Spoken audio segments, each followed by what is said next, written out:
नमस्कार दोस्तों, 43rd episode में आपका स्वागत है। श्रीमती ईश्वरी नाथानी, उल्लासनगर। पहला, इस सादगी की मूरत, ज्ञान के सागर, भक्ति के भंडार, सच्चे कर्मवीर, जोगी जति सती, संत शिरोमणि के लिए मैं क्या क्या कहूँ। छोटी जबान व कमजोर कलम को इतनी शक्ति कहाँ जो उनके बारे में कुछ वर्णन कर सकें। उनकी महिमा के आगे यह तुच्छ कलम क्या कर सकती है। मेरे बाबाजी थे शक्ल के सांवले, कद के छोटे, मुंह पर चेचक के दाग, परंतु चेहरे पर आकर्षक तेज था, जिसके फलस्वरूप लाखों प्रेमी उनके चरणों में झुक जाते थे। वे कोई साधारण भेषधारी संत नहीं थे, पहुंचे हुए महात्मा थे। गीता के 16वें अध्याय में जो दैवी संपदा के लक्षण वर्णन किए हुए हैं, वे सभी उनमें मौजूद थे। वे तो रहणी के मालिक थे। जो भी कहते थे वह अपने अनुभव व रहणी के मुताबिक कहते थे, तभी तो उनके प्रवचन सुनने वालों के हृदय में समा जाते थे। दूसरा, दोनों कानों से सुन रहे थे, बाबा जी कह रहे थे कि सिनेमा सत्यानाश का घर है। आजकल भाइयों बहनों को बदचलन करने का प्रमुख कारण सिनेमा ही है। फिर भी हम उंगली पकड़कर बच्चों को सिनेमा दिखाते हैं। अगर हमारा यही हाल रहा तो हमें उन बच्चों के बड़े बुजुर्ग कहलवाने का क्या अधिकार है। हम स्वयं उन्हें बुरी आदतों की ओर घसीट रहे हैं। हमारे बाबा कहते हैं कि बेटे, दूसरों के सर पर कुल्हाड़ी चलाना अच्छी बात नहीं है, परंतु हम तो बेहद शौक से मांस खाते हैं तथा कहते हैं कि वाह क्या सब्जी बनी है। संतों के लिए सारी सृष्टि के जीव जंतु उनके बच्चों के समान होते हैं, परंतु उनके बेगुनाह मासूमों को खाएंगे तो उन्हें कैसे अच्छे लगेंगे। क्या भाई बहन समझते हैं कि स्वामी जी को माताओं के प्रति नफरत थी? पर यह सत्य नहीं है। गीता में कहा गया है कि जैसा सत्पुरुष व्यवहार करते हैं, दूसरे लोग भी उनके नक्शे कदमों पर चलकर वैसा ही व्यवहार करेंगे। आजकल की भोली भाली औरतें ढोंगी साधुओं के चक्कर में आ जाती हैं, पर आध्यात्मिक उन्नति तो दूर की बात, परंतु अपना सब कुछ लुटा देती हैं। उन पर यह कहावत चतुर्थ होती है, कचरे में गिर तू मेरी चेली, मैं तेरा गुर। धन की थैली मेरे सामने धर, फिर तू चाहे डूब या मर। गुरुओं को विकारों ने घेर रखा है। इस कारण समाज के आगे दृष्टांत रखते हुए वे औरतों को अकेले कुटिया में नहीं आने देते थे। स्वामी जी कहते थे कि यदि माताएं नहीं होती तो संत महात्मा कहां से पैदा होते। एक बार उल्लासनगर में सत्संग करते हुए कहा, यदि ईश्वर सभी माताओं को मार दे तो सारा संसार बंजर बन जाए। प्रत्येक अपनी आयु व्यतीत कर चला जाए तो फिर जय राम जी की। परंतु यदि ईश्वर सभी पुरुषों को मार दे तो संसार चलता रहेगा। किसी माता के पेट में बेटा तो किसी माता के पेट में बेटी होगी। वे पैदा होंगे तो फिर से सृष्टि चलती रहेगी। फिर तो किसी को भी हिम्मत नहीं होगी। क्यों, ठीक है ना? माताओं, आप धन्य हैं, परंतु नेक बनो, बच्चे पैदा करो राम व कृष्ण जैसे। उन्होंने माताओं से कहलवाया कि हे प्रभु, हमें राम जैसा पुत्र दें। स्वामी जी कहते थे कि संसार को स्वर्ग या नरक बनाना माताओं के हाथ में है। यदि माताएं अपने बच्चों में अच्छे संस्कार डालेंगी तो संसार स्वर्ग बन जाएगा, परंतु बच्चों में बुरे संस्कार होंगे तो संसार नरक बन जाएगा। स्वामी जी न सिर्फ आध्यात्मिक बातें समझाते थे, परंतु व्यवहार कैसा करना चाहिए यह भी बताते थे। कहते थे कि जिसका व्यवहार ठीक नहीं है वह परमार्थ में आगे कैसे बढ़ सकता है। एक बार सत्संग करते हुए कहा कि उठने बैठने का व्यवहार सीखने में 5 वर्ष लग जाते हैं। आम तरह घर घर में सास बहू का झगड़ा, देवरानी जेठानी का झगड़ा तो लगा ही रहता है। वे कहते थे कि सास बहू का व्यवहार माता व बेटी जैसा होना चाहिए। देवरानियां जेठानियां आपस में बहनों की भांति व्यवहार करें तो फिर झगड़े होंगे ही नहीं। अपनेपन के दौरान कभी कभी गम खाने से कोई छोटा नहीं हो जाएगा। सब्र से काम लेना चाहिए। उन्होंने एक कहानी बताई। कविता माता नामक एक औरत थी। उसके पड़ोस में रहती थी सविता। कविता स्वभाव की तेज थी, झगड़े करती थी। सविता कहने लगी, मुझे कविता बद्दुआ देती रहती है, मेरे बच्चों को कोसती रहती है, उसके बारे में क्या क्या बताऊं।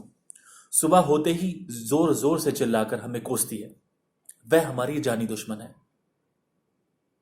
मैं तो यह मकान छोड़कर दूसरे मकान में रहने चली जाऊंगी। मैंने उससे कहा, बेटी सविता, मेरी बात सुन। जब कविता तुम्हें या तुम्हारे बच्चों को बद्दुआ देती है तब तुम उसके बच्चों को दुआएं दो। वह तुमसे जितना कड़वा बोले तुम उससे उतना मीठा बोलो। आने जाने वाले लोगों से उसकी निंदा मत करो, उसकी प्रशंसा करो। उसमें जो गुण हो वे दूसरे को बताओ। ऐसा समझ कि वह तो बड़बोली कविता है। मैं कहता हूं कि तुम ऐसा करके तो देखो। ईश्वर से प्रार्थना करो कि उसे सद्बुद्धि दे। अगर 1-2 सप्ताह में कविता तुम्हारी सहेली ना बन जाए तो फिर मुझसे कहना। बेटी सविता, ऐसा करने से कविता का स्वभाव नम्र हो जाएगा। वह तुम्हारी सहेली बन जाएगी। परंतु बेटी, तुम्हें मालूम है तुम्हारा सच्चा दुश्मन कौन है? मन है सच्चा दुश्मन। कविता से बचने के लिए तो तुम घर बदल दोगी, मरने के बाद तो उसे पीछा छूट जाएगा, परंतु मन तो मरने के बाद भी जान नहीं छोड़ेगा, भटकाता रहेगा। उससे बचना चाहिए, उससे बचने का उपाय ढूंढना चाहिए। अगर उससे बच गए तो वारे न्यारे हो जाएंगे। उनके समझाने का तरीका काफी सरल व लुभावना होता था।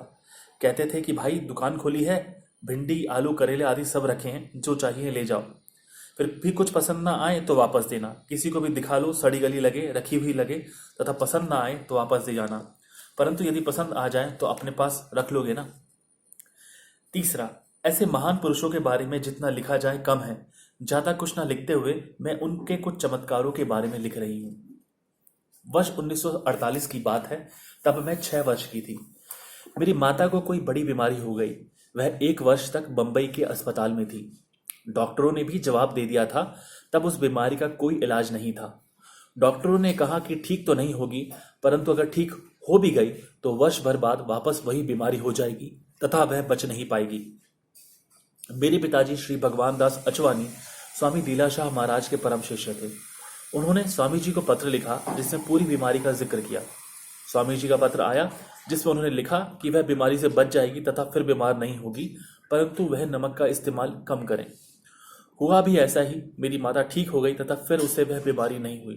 चौथा, यह शायद सन 1955 की बात है, जब पंडित जवाहरलाल नेहरू अजमेर स्थित मेयो कॉलेज में आए थे। तब हरिजनों ने हड़ताल कर रखी थी। मेरे पिता श्री भगवान दास अचवानी ने दूसरे समाज सेवकों के साथ कुछ दिनों तक सड़कों की सफाई की थी। उन्होंने कभी ऐसा काम नहीं किया था, इसलिए बीमार हो गए। अजमेर की विक्टोरिया अस्पताल में एक्सरे आदि करवाए तो उसमें टीबी बीमारी का पता चला। टीबी का इलाज किया गया। स्वामी जी को भी पत्र द्वारा सूचित किया गया कि एक्सरे निकलवाने पर डॉक्टर टीबी की बीमारी बता रहे हैं। स्वामी जी का पत्र आया कि तुम्हें टीबी नहीं है। इस बीच पिताजी का डॉक्टर मित्र, जो कि बाहर से आया हुआ था, उसने पिताजी को अच्छी तरह देखकर कहा कि टीबी नहीं है। उसने विक्टोरिया के डॉक्टरों से भी बातचीत की। बाद में मालूम हुआ कि एक्सरे मशीन में कुछ खराबी थी, इस कारण ऐसे नजर आया था। पिताजी को टीबी नहीं थी। पांचवा, सन 1961 की बात है।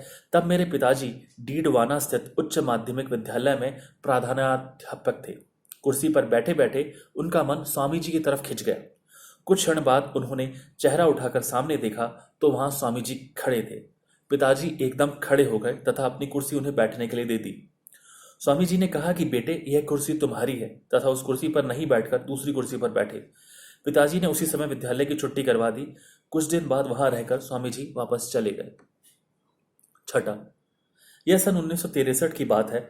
एक बार मैं आदिपुर में रात्रि के समय अपने देवर चंदर के साथ चक्कर लगाने गई थी। रास्ते में एक बंगले की ओर इशारा करते हुए चंद्र ने कहा कि यहाँ स्वामी जी का सत्संग हो रहा है।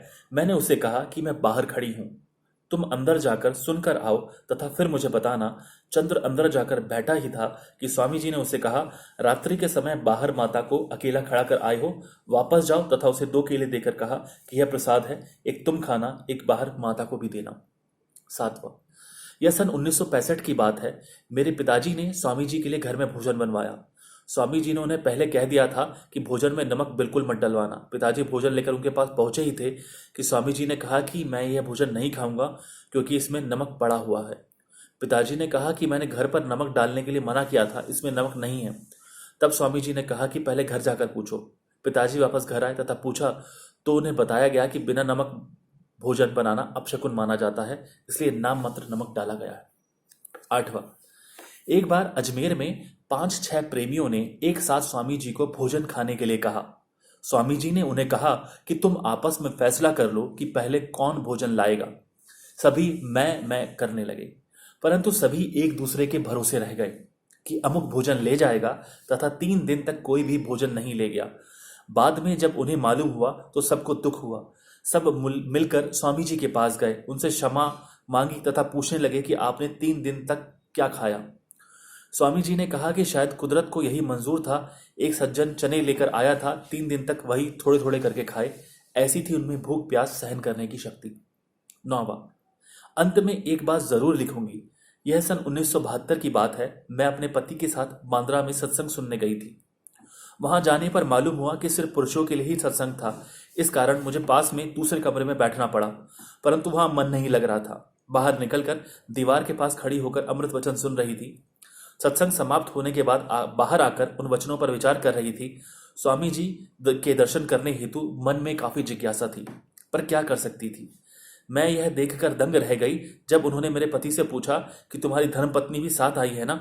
ऐसा कहकर वे बाहर चले गए। उन्हें दूर से आता देख सोचने लगी कि स्वामी जी ने मुझे देख लिया है, अब नाराज हो जाएंगे कि मेरे स्थान पर अकेली औरत क्यों आई है। पर मैंने देखा कि वे मेरी ओर बढ़ते चले आ रहे हैं। मैंने उन्हें प्रणाम किया। उन्होंने आकर मेरे सर पर हाथ फेरा, 3 बार हाथ फेरा, जैसे माता अपने बच्चों को करती है। फिर मुस्कुराकर मेरी ओर देखा। उनके देखने में क्या था यह मैं कैसे कह सकती हूँ। ऐसे सत्पुरुष के बारे में और क्या लिखा जाए।